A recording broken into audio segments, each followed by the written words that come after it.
Hi guys, welcome back again. Today we are going to discuss one of the important concept from second semester of physics, that is Maxwell's law of distribution of molecular speeds. So బేసిక్గా Maxwell అనే scientist molecular స్పీడ్స్కి సంబంధించి ఒక ఈక్వేషన్ని derive చేసుకుంటే ఆ equation ఏంటి అనేది మనం ఈరోజు వీడియోలో చూస్తాం. అండ్ ఆ ఈక్వేషన్ ఎట్లా డెరైవ్ చేసినాం అనే ప్రూఫ్ కూడా చూస్తాం. అండ్ ఎవరైనా ఛానల్ని ఫస్ట్ టైం కనుక చూస్తున్నట్టయితే ఛానల్లో ఎంపీసీఎస్కి సంబంధించి మ్యాథ్స్, ఫిజిక్స్, కంప్యూటర్ సైన్స్ అన్ని లెక్చర్స్ ఉంటాయి. And first, second, third, fourth, sixth అన్ని సెమ్స్వి ఉంటాయి. So you can consider subscribing and ప్లేలిస్ట్లో వెళ్ళి వేరే వీడియోస్ కూడా చూసే ప్రయత్నం చేయండి. సో అయితే బేసిక్గా ఈ ఈక్వేషన్ అంతా ఏంటి, అసలు ఎట్లా డెరైవ్ అయింది అని అంటే, నార్మల్గా ఏదైనా ఒక గ్యాసెస్ సిస్టమ్ ఉంది అనుకుందాం. ఫర్ ఎగ్జాంపుల్ నా దగ్గర ఏదో ఒక వెజల్ ఉంది. ఈ వెజల్ లోపల నార్మల్గా వెజల్ ఎంటీ పెట్టినా కూడా దీని లోపల గ్యాస్ ఉంటుంది. మన సరౌండింగ్స్లో డెఫినెట్గా గ్యాస్ ఉంటుంది అని చెప్పేసి మనకు తెలుసు. సో నేను ఏదైనా కొంచెం రీజియన్ ఆఫ్ స్పేస్ తీసుకొని ఆ గ్యాసియస్ సిస్టమ్ని అబ్జర్వ్ చేసుకుందాం అనుకుందాం. ఫర్ ఎగ్జాంపుల్ ఏదైనా ఒక గ్యాసియస్ సిస్టమ్ ఉంది. ఉన్నప్పుడు గ్యాసియస్ సిస్టమ్ అంటే దాని లోపల ఏముంటాయి, గ్యాస్ మాలిక్యూల్స్ ఉంటాయి నార్మల్గా. సో అయితే ఇప్పుడు గ్యాస్ మాలిక్యూల్స్ ఉన్నాయి. సో గ్యాస్ మాలిక్యూల్స్ ఉన్నప్పుడు ప్రతి మాలిక్యూల్కి డిఫరెంట్ వెలాసిటీ ఉంటుంది, అంతే కదా. అందరికీ సేమ్ వెలాసిటీస్ ఉంటాయి అన్న రూల్ ఏం లేదు. డిఫరెంట్ వెలాసిటీస్ ఉంటాయి ఒక్కొక్క మాలిక్యూల్కి. సో అయితే ఈ డిఫరెంట్ వెలాసిటీస్ ఉన్నప్పుడు ఈయన ఏం చేసిండు అని అంటే, వాటి వెలాసిటీస్కి సంబంధించి ఒక ఎక్స్ప్రెషన్ ఇచ్చిండు మ్యాక్స్వెల్, లేదంటే ఒక ఈక్వేషన్ అనొచ్చు. సో ఈ వెలాసిటీస్ ఏంటి అని అంటే ఏదో కొంచెం లిమిట్స్ మీద ఇచ్చిండు. For example A and then B అని రెండు వెలాసిటీస్ ఉన్నాయనుకోండి. వీటి రెండింటి మధ్యలో వెలాసిటీ ఉండేటట్టు ఎన్ని మాలిక్యూల్స్ పాసిబుల్ అవుతాయి, లేదంటే ఎన్ని మాలిక్యూల్స్ యొక్క వెలాసిటీ ఎన్ని మాలిక్యూల్స్ యొక్క వెలాసిటీ ఈ రెండు లిమిట్స్ మధ్యలో ఉంటుంది అనే దాని గురించి మ్యాక్స్వెల్ ఒక ఈక్వేషన్ని డెరైవ్ చేసిండు. ఆ ఈక్వేషన్ ఏంటో చూద్దాం, నెక్స్ట్ దాన్ని ప్రూఫ్ చూద్దాం. సో నేను ఇప్పటివరకు చెప్పింది ఇక్కడ ఉంది చూడండి. The gases system has molecules that are travelling with a wide range of velocities. So నార్మల్గా గ్యాసెస్ సిస్టమ్లో మాలిక్యూల్స్ ఏవైతే ఉన్నాయో అవి వాటి వెలాసిటీస్ అనేవి డిఫరెంట్ వెలాసిటీస్ ఉంటాయి. అంటే దాన్ని వైడ్ రేంజ్ తీసుకున్నాం. ఏదో ఒక వెలాసిటీకి ఏదో ఒక దానికి వెలాసిటీ 10 ఉంటే ఇంకొక దాన్ని 100, ఈ విధంగా డిఫరెంట్ వెలాసిటీస్ అవి ఒక వైడ్ రేంజ్లో ఉంటాయి. సో ఈ velocity is nothing but the speed. Hence the molecules are moving with all possible velocities from zero to infinity. So బేసిక్గా మాలిక్యూల్స్కి జీరో వెలాసిటీ అయినా ఉండొచ్చు, లేదంటే ఆ మాలిక్యూల్కి ఇన్ఫినిటీ వెలాసిటీ అయినా ఉండొచ్చు. సో అయితే according to Maxwell's, the number of molecules having velocity lies between c and c plus dc is given by dnc is equal to 4 pi n and then m by 2 pi kt whole power 3/2 into e power of minus mc square by 2 kt into c square dc. So బేసిక్గా ఇవి ఏంటి, each term అనేది each letter ఏం represent చేస్తుంది అనేది కూడా మనం ఫర్దర్గా చూస్తాం. కానీ బేసిక్గా ఇది ఇచ్చిండు. అంటే c plus dc for example 10 and 100 ఉన్నాయనుకోండి. వీటి రెండింటి మధ్యలో ఈ వెలాసిటీస్ ఎన్ని మాలిక్యూల్కి పాసిబుల్ అయ్యింది అనేది ఆయన డిఎన్ నెంబర్తో రిప్రజెంట్ చేసిండు. అంటే 10 and 100 అనే ఏదైతే నెంబర్ ఉందో, ఈ వెలాసిటీస్ ఉన్నాయి కదా, వీటి రెండింటి మధ్యలో ఇన్ని మాలిక్యూల్స్ ఎగ్జిస్ట్ అవుతుండొచ్చు అని చెప్పేసి చెప్పిండు ఆయన. అంటే ఇన్ని డిఎన్ నెంబర్ ఆఫ్ మాలిక్యూల్స్కి 10 and 100 వెలాసిటీ మధ్యలో దాని వెలాసిటీ ఉంటుండొచ్చు అని చెప్పేసి చెప్పిండు ఈయన బేసిక్గా. సో అదే ఇక్కడ ఇచ్చిండు, velocities lies between C and C plus DC. C plus DC velocities మధ్యలో ఇన్ని నెంబర్ ఆఫ్ మాలిక్యూల్స్కి ఈ రెండింటి మధ్యలో యొక్క వెలాసిటీ ఉంటుండొచ్చు అని చెప్పేసి చెప్పిండు. సో ఇప్పుడు ఆ ఫార్ములా ఎట్లా డెరైవ్ అయింది అనేది చూద్దాం మనం. సో ఫస్ట్ చూడండి, consider an ideal gas in a vessel of volume V as shown in figure. Let n be the number of molecules per unit volume of the vessel. So అయితే ఇది ఒక figure ఉంది, దీంట్లో ఒక ideal gas ఉంది. So అయితే ఇదొక vessel అనుకుందాం. సో ఇదొక వెజల్ ఉంది, దీని వాల్యూమ్ వచ్చేసి V ఉంది అనుకుందాం. దీని లోపల ఐడియల్ గ్యాస్ ఉంది. As shown in figure, let n be the number of molecules per unit volume of the vessel. So బేసిక్గా n నెంబర్ ఆఫ్ మాలిక్యూల్స్ ఉన్నాయి పర్ యూనిట్ వాల్యూమ్కి ఈ వెజల్ లోపల. అయితే let a molecule move with a velocity c in an arbitrary direction whose components are u, v and w along xyz directions respectively. So అయితే ఏదో ఒక molecule consider చేస్తున్నాం, దీని velocity ఏముంది, c ఉంది. సో ఈ c ఏదైతే ఉందో దీన్ని నేను ఇప్పుడు 3 డైరెక్షన్స్ అలాంగా దీని కాంపోనెంట్స్ తీస్తున్నా. సో 3 డైరెక్షన్స్ అలాంగా దీని స్పీడ్ని కన్సిడర్ చేయాలంటే x యాక్సిస్ అలాంగా u ఉంది, y అలాంగా v ఉంది, z అలాంగా w ఉంది అని చెప్పేసి అనుకుందాం. సో అనుకున్నప్పుడు అప్పుడు మనం ఏం రాయొచ్చు, c² is equal to u² plus v² plus w² అని చెప్పేసి రాయొచ్చు. ఏం లేదు, ప్రతి యాక్సిస్ అలాంగా ఏదైతే ఉంటుందో ఆ ఇండివిజువల్ స్పీడ్స్ని యాడ్ చేస్తే మనకి దాని నార్మల్ ఆర్బిటరీ డైరెక్షన్స్ అని అంటే అన్ని డైరెక్షన్ని కలిపి ఏదైతే స్పీడ్ ఉందో అది వచ్చేస్తుంది. So c square is equal to u square plus v square plus w square అని రాసినాం. Let it be equation number 1. So అయితే ఇప్పుడు ఏమనుకుంటున్నాము అని అంటే if NU be the number of molecules per unit volume having velocity v. So నార్మల్గా ఈ u అనే వెలాసిటీ ఎన్ని నెంబర్ ఆఫ్ మాలిక్యూల్స్కి పాసిబుల్ ఉంది అని అంటే NU నెంబర్ ఆఫ్ మాలిక్యూల్స్కి పాసిబుల్ ఉంది అని చెప్పేసి అనుకుంటున్నాం. Then the number of molecules per unit volume having velocities lying between u and u plus dv is given by NU into du. So నార్మల్గా ఏం చెప్పినాం మనం,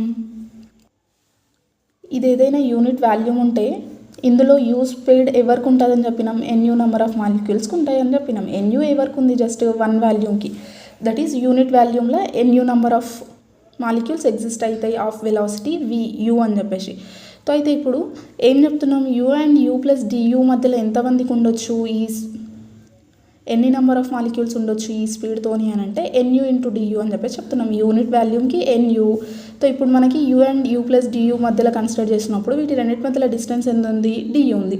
సో du ఇంటూ NU చేసేస్తే ఇంత రేంజ్ మధ్యలో ఎన్ని నెంబర్ ఆఫ్ మాలిక్యూల్స్ ఉన్నాయి అనేది తెలుస్తుంది. Let it be equation number 2. So అయితే నార్మల్గా NU ఏంటి, NU is a number of molecules having velocity u నార్మల్గా. సో అయితే నార్మల్గా మనకి number of molecules per unit volume దేనితో రిప్రజెంట్ చేసినాం, మనం nతో రిప్రజెంట్ చేసినాం. సో NU కన్సిడర్ చేసినప్పుడు ఇది దేని ఫంక్షన్ ఉండి ఉంటుంది, it is a function of u. So n is equal to n into f of u అని చెప్పేసి రాయొచ్చు మనం నార్మల్గా ఇది. సో ఇప్పుడు నేను నార్మల్గా నేను ఫార్ములాతో కన్సిడర్ చేసి ఇది వచ్చింది, నార్మల్గా నాకు ఇది ఉంది. సో వీటి రెండింటిని ఈక్వేట్ చేయొచ్చా, నేను రెండు ఒకటే దాన్ని రిప్రజెంట్ చేస్తున్నాయి. సో వీటి రెండింటిని ఈక్వేట్ చేయొచ్చు నేను ఇప్పుడు. Therefore, the number of molecules per unit volume having velocities lying between u and u plus du will be this NU into du is equal to n into f of u into du. ఏం లే, ఇక్కడ NU అనేది only u స్పీడ్తో ఉన్నది మాత్రమే. u plus duది consider చేసినప్పుడు వీటి రెండింటి డిస్టెన్స్ du కాబట్టి దిస్ NU ఇంటూ du చేసినాం, next n into f of u into du చేసినాం అంతే. Let it be equation number 4 అనుకుందాం. సో అయితే ఇప్పుడు మనకి ఏం తెలిసింది, ఈక్వేషన్ నెంబర్ 4లో ఈ స్పీడ్తోని ఎన్ని మాలిక్యూల్స్ ఉంటాయో తెలిసింది, అంటే ఈ స్పీడ్ మధ్యలో ఎన్ని మాలిక్యూల్స్. సో అయితే ఇప్పుడు నేను ప్రాబబిలిటీ ఫైండ్ అవుట్ చేద్దాం. నార్మల్గా ప్రాబబిలిటీ ఏంటి చెప్పండి, నా దగ్గర ఏవైనా 3 బాల్స్ ఉన్నాయనుకో, that is yellow, red, blue అనే 3 బాల్స్ ఉన్నాయి. నేను ఇవన్నీ ఏదో ఒక పార్ట్లోనో దేంట్లోనో ఒక దాంట్లో ఉన్నాయి ఉంటే నేను ర్యాండమ్గా పిక్ చేస్తే ఎల్లో దానికి ఎంత ప్రాబబిలిటీ ఉంటుంది, దీనిది ఒక ఛాన్స్ ఉంది అవుట్ ఆఫ్ 3 ఛాన్సెస్, అంతే కదా మనం ప్రాబబిలిటీ ఫామ్లా అంతే. Number of favourable choice divided by whole choices, అన్ని చాయిసెస్ అంతే. 3 చాయిసెస్ ఉన్నాయి బేసిక్గా, అందులో ఎల్లోకి 1/3 చాయిస్ ఉంది. సో దీని ప్రాబబిలిటీ ఆఫ్ ఎల్లో ఇది. సో సేమ్ వేళ ఇప్పుడు మనకి u and u plus du మధ్యలో ఎంత ప్రాబబిలిటీ ఉంటుంది అని అంటే దీని ఛాన్స్ ఎంత ఉంది బేసిక్గా, దీని నెంబర్ ఆఫ్ మాలిక్యూల్స్ ఎన్ని పాసిబుల్ ఉన్నాయి, దీనికి ఇన్ని నెంబర్ ఆఫ్ మాలిక్యూల్స్ పాసిబుల్ ఉన్నాయి. నెక్స్ట్ టోటల్ మాలిక్యూల్స్ ఎన్ని మనకి యూనిట్ వాల్యూమ్కి n ఇంతకుముందే తీసుకున్నాం మనం. సో ఈ n of f of u into du by n మనకి ఏమి ఇస్తుంది అని అంటే ప్రాబబిలిటీ ఇస్తుంది with speed u and u plus du ఉండేటట్టు ఎన్ని మాలిక్యూల్స్ ఉంటాయి అనేవి.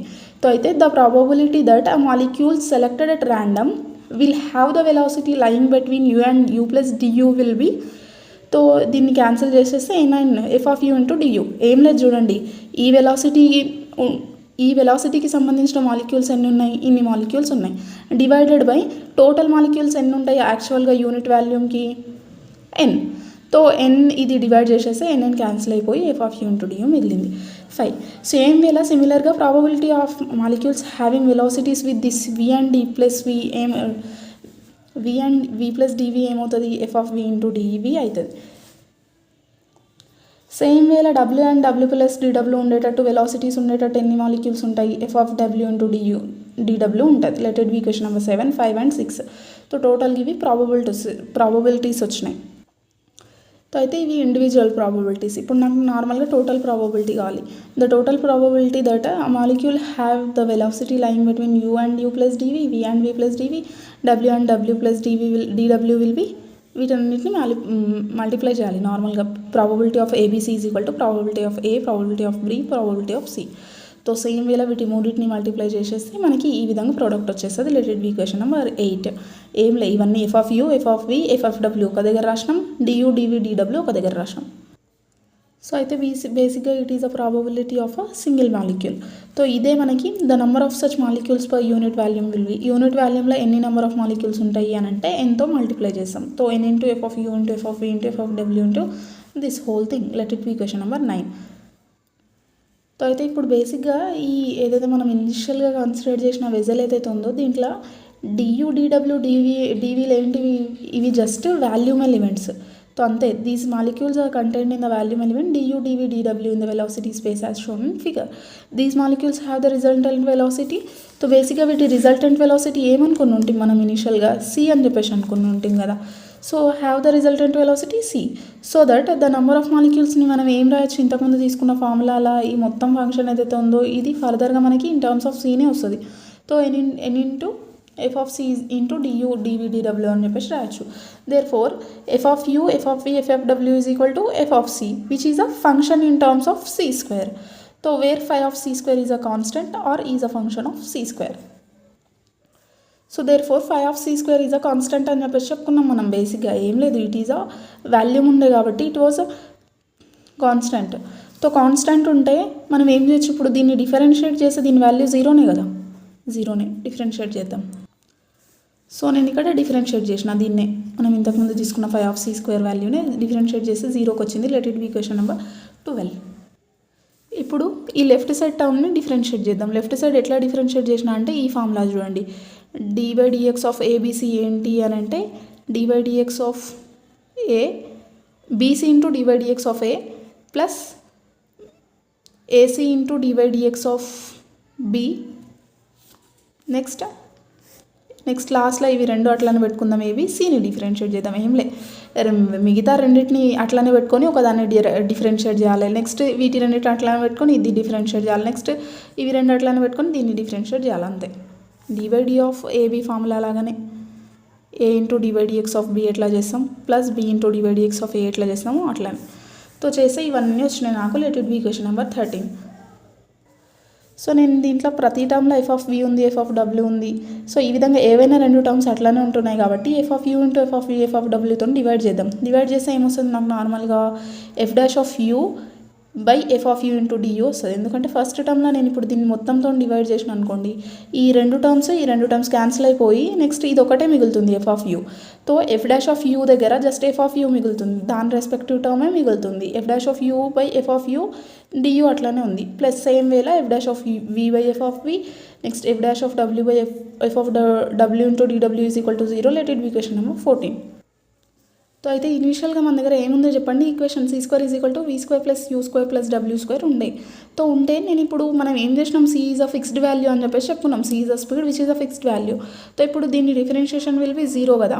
So 0 is equal to v square you square W square ఏవైతే ఉన్నాయో వీటిని డిఫరెన్షియేట్ చేస్తే ఏమొస్తుంది, differentiation of a constant term will be 0. వీటిది మాత్రం 2u into du plus 2v into dv plus 2w into dw అని చెప్పేసి వస్తుంది. బేసిక్గా ఇవి కాంపోనెంట్స్ ఉండేవి, vector components. Next udu plus vdv plus wdw is equal to 0 అని రాయొచ్చు. 2 కాన్స్టెంట్ తీసి క్యాన్సిల్ చేసేస్తే. Let it be equation number 15.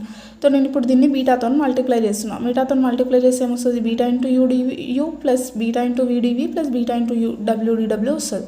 So ఇవి రెండు ఒక్కసారి అబ్జర్వ్ చేస్తే సేమ్ టర్మ్స్ లాగా ఉన్నాయి. That is du dv dv dw dw. రెండింటిని యాడ్ చేసుకుందాం. సో రెండింటిని యాడ్ చేసుకుంటే చూడండి, డియూని కామన్ తీసి F dash of U by F of U plus beta you రాయొచ్చు నేను నార్మల్గా యాడ్ చేసి కామన్ తీస్తే. So F dash of U by F of U plus beta U into Diu.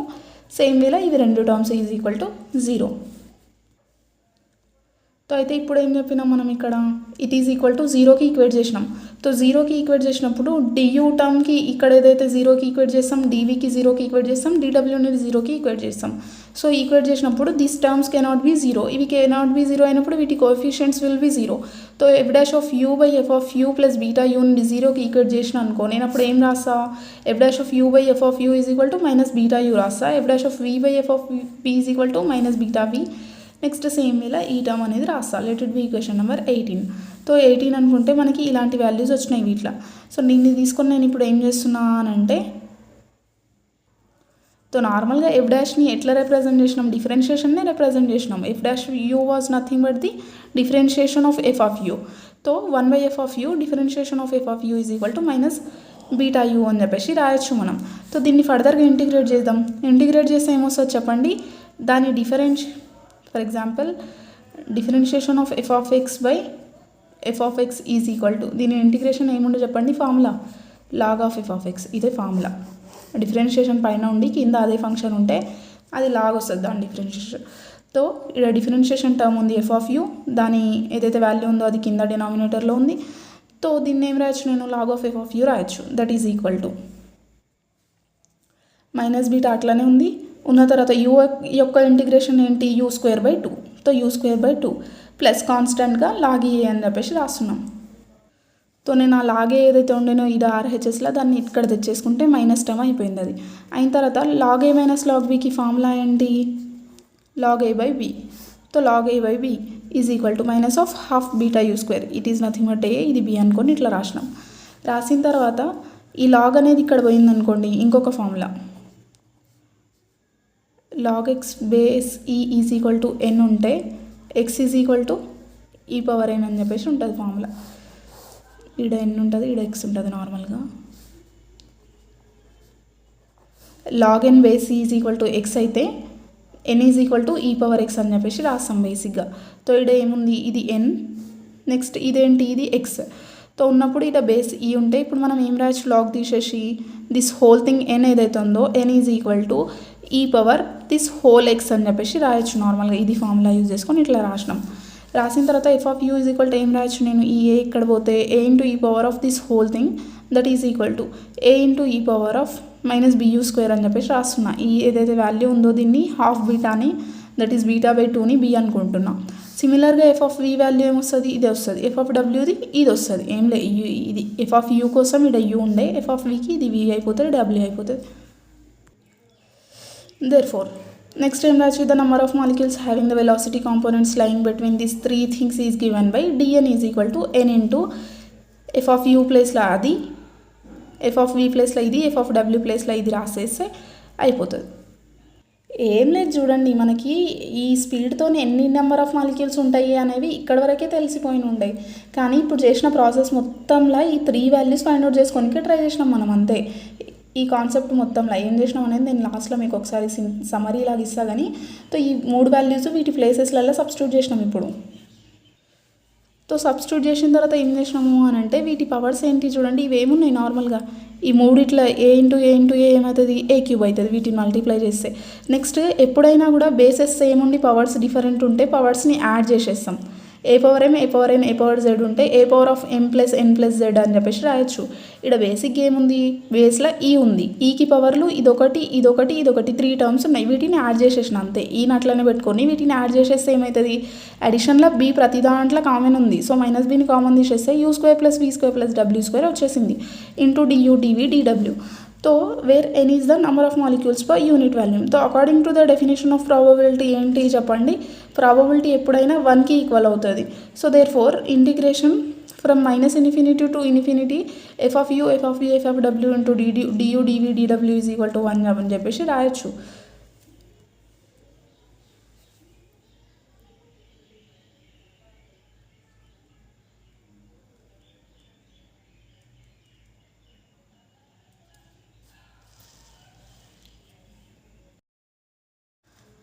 So ఇప్పుడు వీటి ప్లేస్లో దీని ప్లేస్లో ఏముంది మన దగ్గర, ఇదైతే వాల్యూ ఉందో ఇది తీసుకెళ్ళి దీని ప్లేస్ దగ్గర సబ్స్టిట్యూట్ చేసేస్తున్నాను నేను నార్మల్గా. ఈ ఇంటిగ్రేషన్ ఫార్ములా ఏదైతే ఉందో ఇందులో సబ్స్టిట్యూట్ చేస్తున్నాను. ఎందుకంటే డెఫినేషన్ ఆఫ్ ప్రాబబిలిటీ నుంచి ప్రాబబిలిటీ ఏదైతే ఉందో it will be always equal to 1 కాబట్టి. సో ఇది అని చెప్పేసి రాసేసినాం. దీంట్లో తీసుకెళ్ళి వీటి వాల్యూస్ సబ్స్టిట్యూట్ చేసేసినాం. చేసిన తర్వాత చూడండి నెక్స్ట్ దీని ఏ క్యూబ్ ఏదైతే ఉందో అది కాన్స్టెంట్ బయటికి రాసేసిన. నెక్స్ట్ ఈ ఇంటిగ్రేషన్ ఆఫ్ ఈ పవర్ దిస్ హోల్ థింగ్ ఏదైతే ఉందో దీని వాల్యూ ఏంటి అని అంటే పై బై బి ఇంటూ 3/2 అని చెప్పేసి వస్తుంది. నార్మల్గా ఈ power of minus b u square into d u ఉంటే ఏంటి అని అంటే పై బై బి 1/2. కానీ మన దగ్గర ఇక్కడ 3 టర్మ్స్ ఉన్నాయి డియూ డివి డిడబ్ల్యూ కాబట్టి ఆ 3 టర్మ్స్కి సంబంధించిన 1/2 ప్లస్ 1/2 ప్లస్ 1/2 అనేది 3/2 అయిపోతుంది. సో మనం బేసిక్ ఈ వాల్యూ ఈజ్ ఈక్వల్ టు 1 అని చెప్పేసి రాసుకోవచ్చు. రాసుకుంటే ఏ ఏమవుతుంది, A is equal to this B by pi whole power 1/2 అని చెప్పేసి అయిపోతుంది. So therefore A is equal to m/2 pi KT into 1/2 అని చెప్పేసి రాయొచ్చు. Because B value was nothing but the m/KT. సో ఇప్పుడు ఈ వాల్యూ ఏ వాల్యూ ఏదైతే ఉందో దీన్ని తీసుకెళ్ళి దీన్ని రెస్పెక్టివ్ పొజిషన్లో సబ్స్టిట్యూట్ చేసుకుందాం ఇక్కడ. So dn is equal to ఇది ఉండే కదా, ప్రాబబిలిటీని 1కి ఈక్వేట్ చేసి ఏ వాల్యూ తెచ్చుకున్నాం మనం. సో ఏ వాల్యూని తీసుకెళ్ళి ఇక్కడ సబ్స్టిట్యూట్ చేసేస్తే మనకి లాస్ట్లో ఏదైతే ఫార్ములా రిక్వైర్డ్ ఉందో అది వచ్చేస్తుంది. So therefore dn is equal to ఇది అని చెప్పేసి రాసుకున్నాం. సో అయితే ఇందులో దీని వాల్యూ ఏంటి చెప్పండి, c². మనం ఇనిషియల్గానే తీసుకుని ఉంటుంది. సో అయితే ఇక్కడ ఏమొస్తుంది, m ఇంటూ c² వచ్చేస్తుంది. దీని మొత్తాన్ని డిలీట్ చేసేస్తాయి.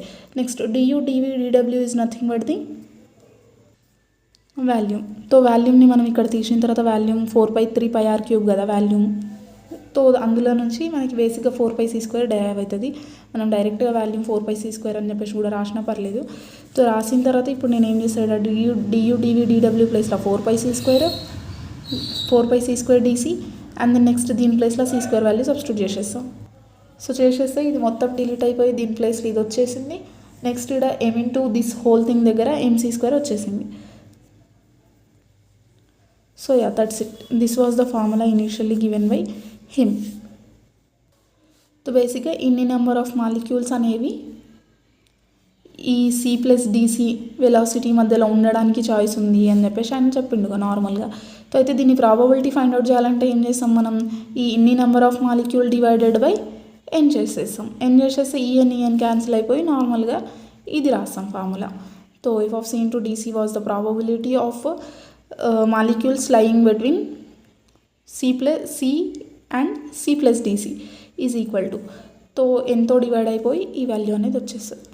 సో అయితే ఫస్ట్ నుంచి మనకి ఇక్కడ వరకు ఏం చేసినాం అనేది మీకు అర్థమైంది. నార్మల్గా ప్రాబబిలిటీ కాన్సెప్టే అదంతా యూజ్ చేసుకొని ఇక్కడ వరకు రాసుకొని ఉంటే ఈ ఫార్ములా వరకు బాగానే ఉండే. సో ఇక్కడ వరకు బాగానే ఉండేది.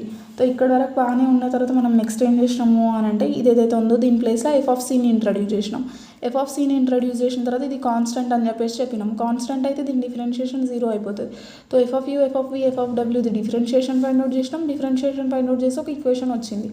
వచ్చిన తర్వాత నెక్స్ట్ ఏం చేసినాం మనం అని అంటే ఆ ఈక్వేషన్ ఏదైతే ఉందో దీన్ని f of u, f of w, f of vతో డివైడ్ చేసి ఉంటుంది. డివైడ్ చేసినాక f' of u by f of u ఈ విధంగా ఒక వాల్యూ వచ్చిన తర్వాత నెక్స్ట్ ఏం చేసినాం అంటే నార్మల్గా cకి సంబంధించి ఇంకొక ఈక్వేషన్ ఏముండింది, c² is equal to u² + v² + w² ఉండింది. సో దీంట్లో నుంచి మనం అగైన్ c అనేది కాన్స్టెంట్ అయితే దీని డిఫరెన్షియేషన్ 0 కాబట్టి ఈడ కూడా ఈ u² యొక్క డిఫరెన్షియేషన్ 2u du ఈ విధంగా ఇదొక వాల్యూ తెచ్చినాం. సో ఇదొక వాల్యూ తెచ్చిన తర్వాత నెక్స్ట్ ఏం చేసినాం, ఈ ఈక్వేషన్ని దీని ఈక్వేషన్ని యాడ్ చేసినాం. ఎందుకంటే దీని దగ్గర du టర్మ్స్ ఉండే, దీని దగ్గర du dv dw టర్మ్స్ ఉండే. రెండింటిని ఈక్వేట్ చేస్తే మనకు ఒక వాల్యూస్ వచ్చినుండే. ఆ ఒక వాల్యూస్ ఎట్లా వచ్చినుండే, f' of u by f of u is equal to -βu -βw ఈ విధంగా వచ్చినుండే. సో ఈ విధంగా వచ్చిన తర్వాత మళ్ళీ దీన్ని ఫర్దర్గా ఇంటిగ్రేట్ చేసిన తర్వాత ఈ విధంగా వచ్చినుండే f of u, f of v, f of w values. ఆ వాల్యూస్ని తీసుకెళ్ళి ఇనీషియల్ ఈక్వేషన్లో సబ్స్టిట్యూట్ చేసుకున్నాం. మళ్ళీ ఇందులో ఏ వాల్యూ ఫైండ్ అవుట్ చేయడానికి ప్రాబబిలిటీ కాన్సెప్ట్ తెచ్చి 1కి ఈక్వేట్ చేసి ఈ వాల్యూస్ అన్నీ తెచ్చుకుని ఉంటాం. ఏది తీసుకొచ్చి దీంట్లో సబ్స్టిట్యూట్ చేసేసినాం. లాస్ట్లో సబ్స్టిట్యూట్ చేసిన తర్వాత మళ్ళీ u² v² ఈ ప్లేస్లో c² రాసుకున్నాం. దీని ప్లేస్లోనేమో 4π² c రాసేసినాం. నెక్స్ట్ లాస్ట్లో ప్రాబబిలిటీ కోసం dn/n కన్సిడర్ చేయనిక nn డివైడ్ చేసేస్తే ఫార్ములా వచ్చేసింది అంతే. సో ఇనీషియల్గా ప్రాబబిలిటీస్ అవన్నీ ఒక ఫార్ములా రాయాలి. రాసిన తర్వాత ఈ φ of c² కాన్సెప్ట్ని ఇంట్రడ్యూస్ చేయాలి. చేసిన తర్వాత వాటిని డిఫరెన్షియేట్ చేయాలి. డిఫరెన్షియేట్ చేసిన తర్వాత మళ్ళీ c² is equal to u² + v²ని డిఫరెన్షియేట్ చేయాలి. నెక్స్ట్ వీటి రెండింటిని యాడ్ చేసేయాలి. నెక్స్ట్ యాడ్ చేసేసిన తర్వాత నెక్స్ట్ ఏదైతే వాల్యూస్ ఫైండ్ అవుట్ చేసినామో వాటిని ఇంటిగ్రేట్ చేసినాం. ఎందుకంటే ఇక్కడ డిఫరెన్షియేట్ చేసి ఉంటుంది. డిఫరెన్షియేషన్ ఎందుకు చేసినాం, యూజ్లెస్గా ఇంటిగ్రేట్ చేసేస్తే బ్యాలెన్స్ అవుతుంది. అట్లా నార్మల్గా ఏదంటే అది డిఫరెన్షియేట్ చేయొద్దు కదా. సో అది బ్యాలెన్స్ చేయడానికి డిఫరెన్షియేషన్ ఏదైతే చేసి ఉంటుందో దాన్ని ఇంటిగ్రేట్ కూడా చేసినాం. ఫర్దర్గా డిఫరెన్షియేట్ చేసి వచ్చిన వాల్యూస్ని ఇంటిగ్రేట్ ఇంటిగ్రేషన్ చేసిన దాన్ని తీసుకెళ్ళి ఈడ ఇనీషియల్ ఈక్వేషన్ ప్రాబబిలిటీ ఈక్వేషన్లో సబ్స్టిట్యూట్ చేసుకున్న తర్వాత a కోసం 1కి ఈక్వేట్ చేసినాం. సో ఈ విధంగా ఫైండ్ అవుట్ చేసినాం. సో కొంచెం కన్ఫ్యూజింగ్ ఉంది కానీ కొంచెం టైం స్పెండ్ చేసి నేర్చుకోండి. ఇంపార్టెంట్ క్వశ్చన్ కదా, యూజ్ అవుతుంది. Thanks for watching till the end.